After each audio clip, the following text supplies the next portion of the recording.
My hair though.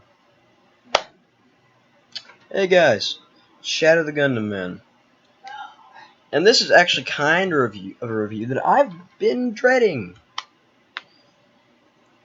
You see, we've been kind of doing a massively out of order Metallica discography.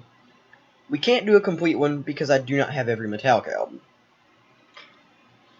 If I did have every Metallica album, we would have gone in order. This album, you can already tell kind of what it is.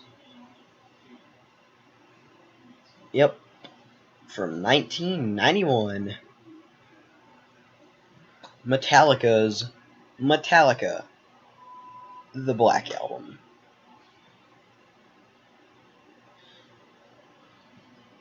Honestly, I don't like this album that much.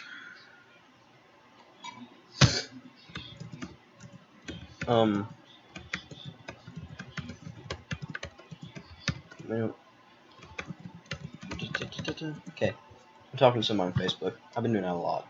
But, like I was saying, I don't like the Black Album all that much. It's just not one of my favorite albums, you know? I got the page for the album. Come on. Right here. Now, obviously, the title of this album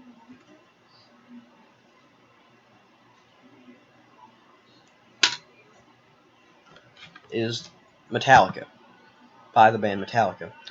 And it's called the Black Album. You can obviously see why it's called the Black Album.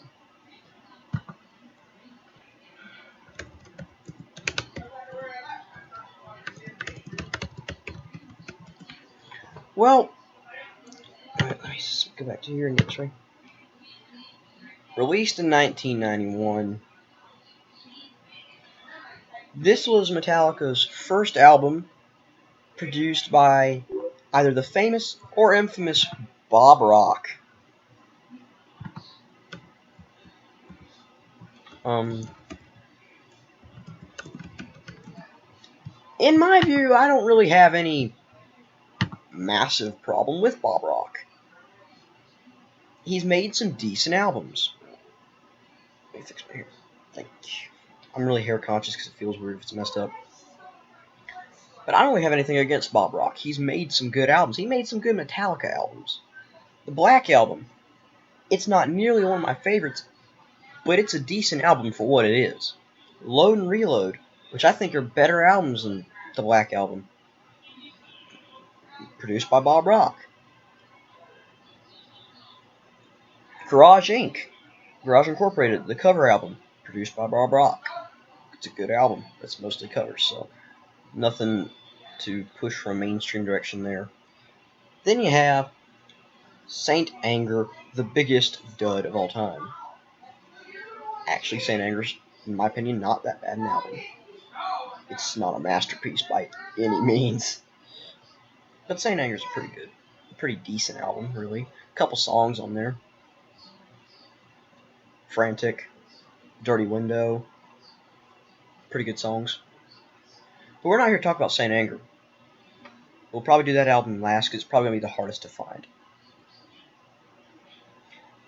We're here to talk about the Black Album.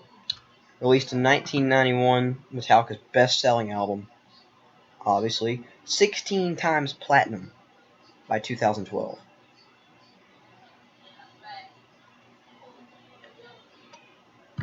This is where a lot of Metallica fans who had been fans of the band left and gave up. Well, they didn't really give up, they were mad. And a lot of those fans that were mad, some of the maddest of that group, gave up after Load or Reload. But this album also this album got Metallica a lot of fans. It garnered a lot of attention and praise. For its time, this is a pretty heavy album. Some people would say the Black Album is the heaviest album Metallica ever did. I don't think so. I honestly think that Metallica's heaviest album is my favorite Metallica album, and Justice for All. It's heavy. It's awesome. And I don't get how being slower makes you heavier. Some of the heaviest bands I listen to are extremely fast, and that adds to the heaviness of it. It's like a massive freight train hitting you in the face. But this has a lot of iconic songs on it, and they're pretty good. I know I said earlier on in the video that this is not one of my favorite Metallica albums, but I'm praising it so much, and I'll tell you why it's not one of my favorite Metallica albums. Because it's still a pretty darn good album. I mean, it's still a darn good album. But let's get into this track list. Well, the total runtime of the album, 62:31. So this is still longer than 1986's Master of Puppets by about 8 minutes or so, like about 6, 7, or 8 minutes, something like that. No, about 6 minutes, something like that. But it's still 3 minutes shorter. No, okay. It is 7 minutes longer, about 7 minutes longer than Master of Puppets from 1986. But it's 3 minutes shorter than And Justice for All, which clocks in at 65 minutes. So this album clocks in at 62 minutes, 31 seconds. It does not have the radical song lengths you would see on older Metallica releases like Master of Puppets. You know, the song Master of Puppets is 8 minutes, 38 seconds long. The title track, And Justice for All, from And Justice for All is 9 minutes, 44 seconds long. So you're not going to see any of that. And this was really the only album where they really didn't have lengthy stuff.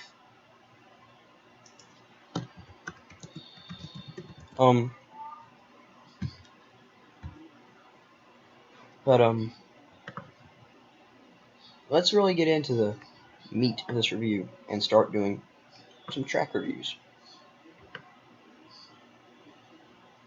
And I'll tell you, well, I'll give you like a big overview. Okay, the reason this made a lot of old Metallica fans mad, but also garnered a lot of attention and got a lot of new fans for the band, was because of its style and its sound. I've said this every single Metallica album review I've done, but if you didn't know, Metallica was one of the first, and some people would argue the first, thrash metal band ever. Thrash metal is a very fast, high-paced, heavy, aggressive style of metal music. It's my personal favorite style of metal music, and Metallica was at the forefront of it. So the Black Album came out, and it was a massive departure from the thrash metal style of their first 4 albums.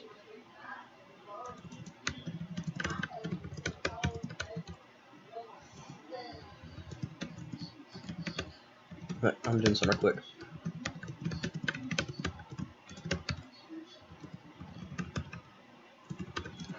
But yeah, so it's a radical departure from the thrash metal style, in a way.